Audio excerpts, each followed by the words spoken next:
Hello everyone, we are in Picton at Rosehaven Yarn Shop. It is Friday and I'm back at the shop. The last two videos you saw me twice at home actually, running out of power at the shop. But yeah, I'm back, I'm here, still wearing my mask. I'll take it off, but if people are coming in I will put it on. Protect me, protect you, and it's all good. So, what's new at the shop today? I filled in Lucky Tweed. This is the worsted weight we did last year made. Let me grab it. We made this beautiful, beautiful shawl. It's called The Range and it's by Andrew Mary. And the fun of this particular shawl, because I did do it also, I did two actually in the winter time, is you've got a little bit of everything. There's a little bit of brioche, see in the two color over here, but not a lot that you get scared or that you don't want it. And there's all types of, let me just put my papers down, different type of stitches into the shawl. It's a fun one to do. It goes fast because it's big yarn and it's big needles. So yeah, so you can do it in the color of your choice of everything you want. I was almost done when I saw you guys last week. It is done. This is also by Andrew Mary. It is called Wildwood. And I used Leslie beautiful yarn, the vacay yarn. This is the Little Bluff in the portion of the blue and the barn color sort of thing. And yeah, it's a nice wrap. It's going to be a nice one too, with a coat, or as a scarf, to use it as a scarf. It's super light because it's made out of fingering yarn. So very happy with the result. I did block it, but I didn't overly block it, meaning this portion of the lace here, I could have honestly stretched it a lot more, but I was happy with the look of it, the way that it was. And what I like to do, and we did discuss that, is when it's wet, just before I put it onto the table, I sort of shake it downward, and the weight of it will make it expand on its own a little bit. And it was perfect for the look that I was looking for. So yeah, so this baby's done. It's gonna be at the shop for a little bit. So there's Leslie's yarn in there, the vacay yarn, and there was two other color of biscuit. This is smoothie color, that's the name of it, a smoothie. And the green with the speck in it is Nightingale. One of the demo that I showed you last Sunday was how to do fringes. So we did receive the little machine that we use by hand. Let me just grab it. Literally just received today. Same company that I bought mine from. Leslie wrote to them. So we have so yes, there is two little pipe or two little pincher, but it's to make one fringe. So you've got the single fringe maker, and you've got the double, like the one I showed you last week. So you need to split it in half, and you need to roll them. 14 was my number, but look at this guy. That's what it looks like. So I have one half done of the fringe. I'm going to show. Look at that. Yeah, so 14 twist was my magic number. June was Pride Month. So this is the shawl that I did, was a creation by Max the Knitter, and it's Gradient Descent. So the original colors of it is in blues and grays, but I wanted to do one with the pride color. So the other side, which is the purple side, will get fringed this week. And then it's going to be literally all done. The fringe maker or twister is really nice. I honestly really like it, but it takes time like anything else, right? By the time you by the time you cut your yarn, you hook it and then you pinch. You can do 2 at a time. For me, like I said, it was 14 little turn, and then you knot. You need to take those 2 strands and go anti-clockwise to secure it, and then you make a knot at the end. But yeah, it came out very, very nicely. Very nicely. So the color that Veronique wanted for the bottom was orange, the red, and we put a white as a neutral for the fringes, and it's going to be all coming down that on that side also. But I'll probably have time to do it this week, so I'll be able to show it all finished next week. And then again, it's going to live at the shop for a little bit. I honestly thought I would be done the night shift. So the night shift recipe is 9 portion. This is another Indra Marie pattern that I started with a class and just that I wanted to finish because I made one that time, but I started the second one before the end of the class. So the way that it works is I call it the 1 picot and then the 2 picot. So it's a mosaic stitch. So 1 picot, 2 picot make 1 segment. The pattern wants 9 segments. So you're playing with the yarn that you have. And if you remember, I added even more color into mine because I did have some leftover, some I wanted to add. And then, so if I would have followed the pattern, the last one would have been done over here. So far I've got this much, because what happened is when I put it on, I just found that I did not have any. I like when I'm doing a big shawl like that it sort of wraps me around. And this one, I did not have that feeling. I had the feeling more of having a scarf, but a very heavy scarf. So I wanted more of a shawl, and even if I want to wear it as a scarf, I'll just have to wrap it more. So what I decided to do is, because I added one more color than what she was asking, I had tons of leftover yarn. And your leftover yarn, I'm trying to use as much as I can instead of having a lot of extra over yarn. So this way, I just continued on. And yeah, so this last section, and I'll show you it, it's so interesting.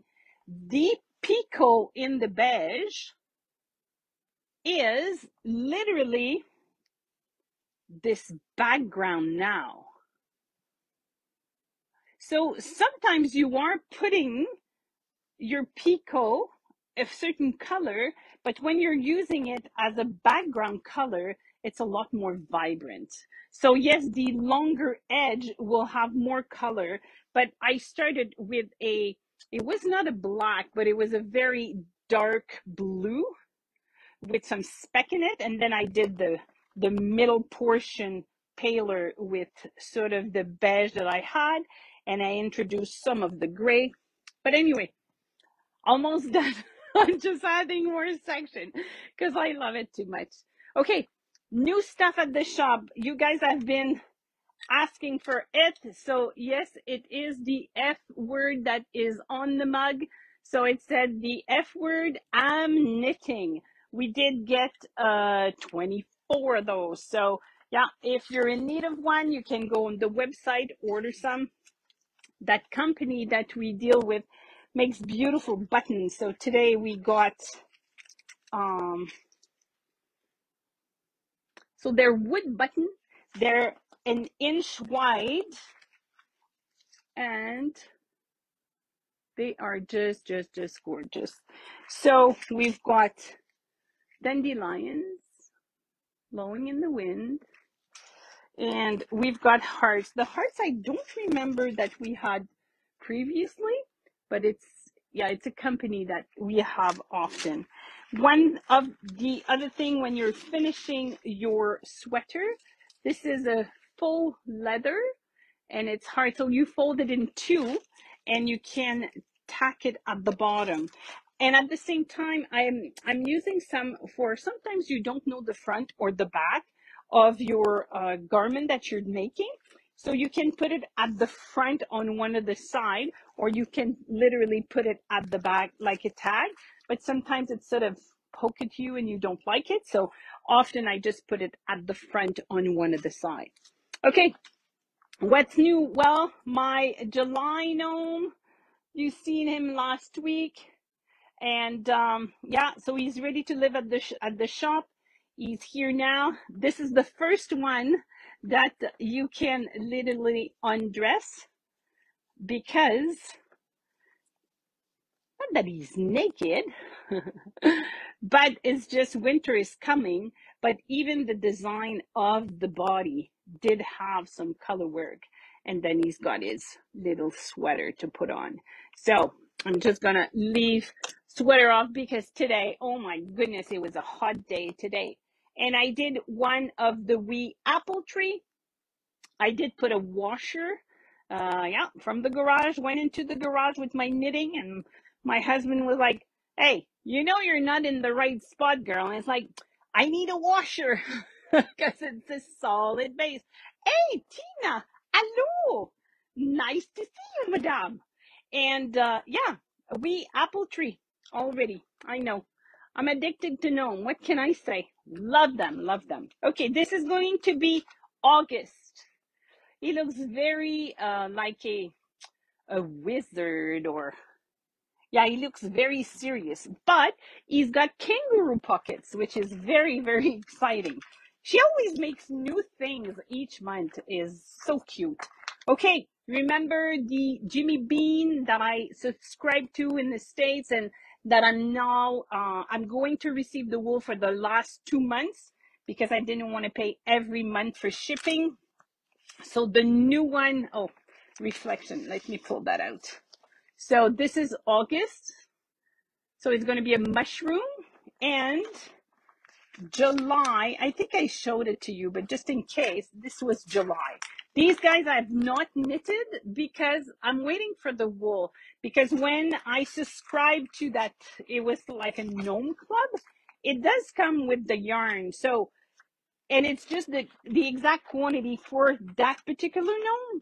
So yes, I can use my leftover, but if I use the leftover when I do get the yarn in the mail, I'll be stuck with more yarn leftover. So I just decided that, you know what, I'll be patient and I'll wait for these guys. So these ones are coming. But did you receive the note from Sarah Shira this week? If you do get her newsletter, you know that there's a new mystery knit along, and it's going to be her 10th one. It's called, the guy is gone, his name is Norton with a G for Norton. But the difference with this one is it's not a mystery in the sense that the first clue that she's going to give you, it's to do the whole hat. The second clue is to do the whole body. The third one is to do the beard. And the fourth one is to do the arm and the nose. The new thing about this one is she's got, well, fingering weight, worsted weight, or bulky weight. And for each of the weight, you have a medium or a large. So the large bulky weight, let me just look at this, is going to be 89 centimeter high. It's almost the height of a kid. So I'm very curious, and I have to admit that I will do a bulky one because you know that my gnome live at the store. So I think he's going to look very good over here. So yeah, I'm going to have to look around and see what type of bulky weight yarn I'm going to use for this. But the clue, so you do sign up. And if you sign up this week, there's a rebate if you do have her newsletter. And yeah, the clues are going to start in September. So this is sort of going to be a later on project, but I just wanted to share with you the information because, hey, I'm addicted to gnome. The new classes will start pretty soon. I'm starting back because I did take a few Sunday off. So this week, this Sunday afternoon, if you've got a project you want to finish, come. I'll be here from 1 till 3. And after that, we'll be posting on to the website new classes for the fall. One of them that I know I am going to do, I did the shellography with Stephen West. It was so much fun, honestly, because the shawl, every section is a new stitch. You're using a new color, and the way that his mind works, it just gets everything together at the end. And it came out in, I'm going to say July, could be June, but I'm pretty sure it's July. It's shawl smorgasbord, so like a buffet. And this shawl is going to be even bigger and more yarn. There's 7 different colors. And if I can zoom for you guys here, there's lovely, lovely stitches. So I will do that one for sure. He's very interesting as an artist and has the way that he writes pattern. It's a lot of fun. There'll be color work also into the fall. So what I'm hoping is that I'll be doing like color work class, but you'll make the choice of making a sweater. I'll have different patterns available if you want to, or, you know, your own pattern, trying to cater to more people at the same time and to be able to accompany you in your knitting project. So on that note, it's almost 5 o'clock and I'm living in town this week. Switched house with my son and his family, and so we'll be walking down Picton and having fun. So yeah, if you do come to the shop, come and say hello. And if not, you'll see me on the sidewalk over the weekend because, hey, I'm a city girl for this weekend. See you guys. It was very nice seeing you, and I'll see you back next week. Bye-bye.